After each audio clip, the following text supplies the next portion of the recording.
हर उदासी डिप्रेशन नहीं होती है, लेकिन जब उदासी, थकन, ओवरथिंकिंग और होपलेसनेस हफ्तों तक साथ रहे और तो ये सिर्फ मूड नहीं रहता है, बल्कि ये डिप्रेशन भी हो सकता है।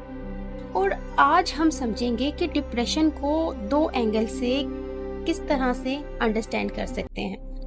पहला एंगल है हमारा साइकोलॉजिकल पॉइंट ऑफ व्यू से डिप्रेशन को अंडरस्टैंड करना, यानी जो हमारा माइंड है और हमारे इमोशंस हैं किस तरह से जो है वो डिप्रेशन कॉज करते हैं। सेकंड जो हमारा एंगल है वो है फिजियोलॉजी, यानी कि हमारी जो ब्रेन है और जो बॉडी है वो आपस में किस तरह से इंटरलिंक करते हैं कि डिप्रेशन कॉज करता है।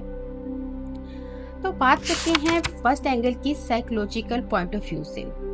तो साइकोलॉजी का जो पॉइंट ऑफ व्यू है वो डिप्रेशन के बारे में कुछ यूं है कि जो डिप्रेशन है एक इमोशनल और मेंटल कंडीशन है। जब इंसान constantly stress, trauma, rejection, loneliness या फेलियर फेस करता है तो उसकी जो थॉट होती है वो नेगेटिव होने लगती है। उसके ब्रेन में ऐसी थॉट्स रिपीट होती हैं लाइक मैं यूजलेस हूँ, मेरे साथ कुछ अच्छा नहीं हो सकता, कोई मुझे समझता नहीं है। तो इस प्रोसेस को साइकोलॉजिस्ट नेगेटिव थिंकिंग पैटर्न कहते हैं। अब डिप्रेशन में क्या होता है? डिप्रेशन का शिकार इंसान जो है वो ओवर थिंकिंग करता है, मोटिवेशन लूज कर देता है, सोशल इंटरेक्शन अवॉइड करता है और छोटी छोटी चीजों में भी अपना इंटरेस्ट नहीं शो करता।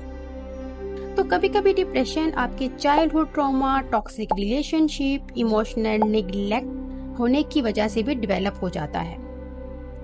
साइकोलॉजी ये कहती है कि हमारी जो थॉट्स होती हैं, जो इमोशंस होते हैं और जो बिहेवियर होते हैं एक दूसरे से कनेक्टेड होते हैं।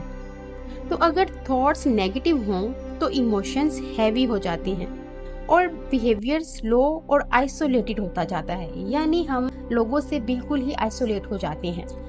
बात करें फिजियोलॉजी की, तो क्या होता है कि डिप्रेशन सिर्फ इमोशंस का मसला नहीं होता, ये हमारे ब्रेन, बॉडी फिजिकली तौर पर इससे अफेक्ट करती है।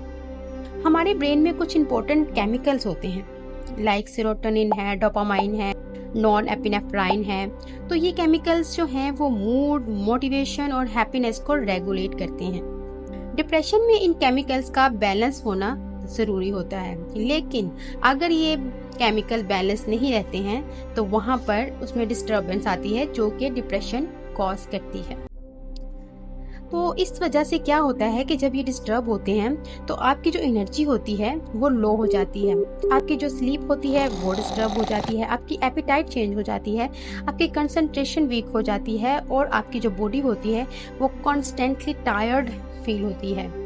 तो रिसर्च ये भी बताती है कि जो क्रोनिक स्ट्रेस है वो कोर्टिसोल हार्मोन बढ़ा जाती है, यानी कि जब हमें क्रोनिक स्ट्रेस होता है तो उससे कोर्टिसोल हार्मोन जो है वो बढ़ जाता है।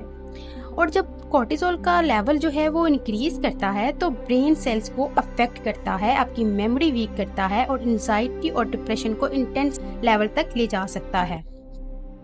तो यानी डिप्रेशन सिर्फ सोच का मसला नहीं है, बल्कि ब्रेन केमिस्ट्री और नर्वस सिस्टम का भी एक इश्यू है।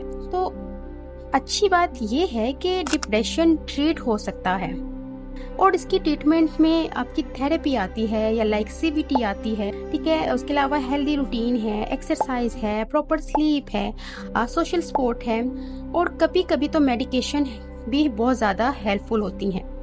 साइकोलॉजिकली थेरेपी नेगेटिव थॉट्स को चेंज करती है, जबकि मेडिसिन ब्रेन में मौजूद जो केमिकल्स होते हैं उनको बैलेंस करने में हेल्प करती है। और सबसे इम्पोर्टेंट बात, डिप्रेशन वीकनेस नहीं है, ये एक रियल मेंटल हेल्थ कंडीशन है। अगर आप या आपका कोई अपना डिप्रेशन का शिकार है, डिप्रेशन को फेस कर रहा है, तो हेल्प लेना वीकनेस नहीं है, बल्कि उसको करेज करें। अपने इमोशंस को इग्नोर मत करें, क्योंकि मेंटल हेल्थ भी उतनी ही इम्पोर्टेंट है जितनी physical health. Take care of your mind and your body. अल्लाह हाफिज।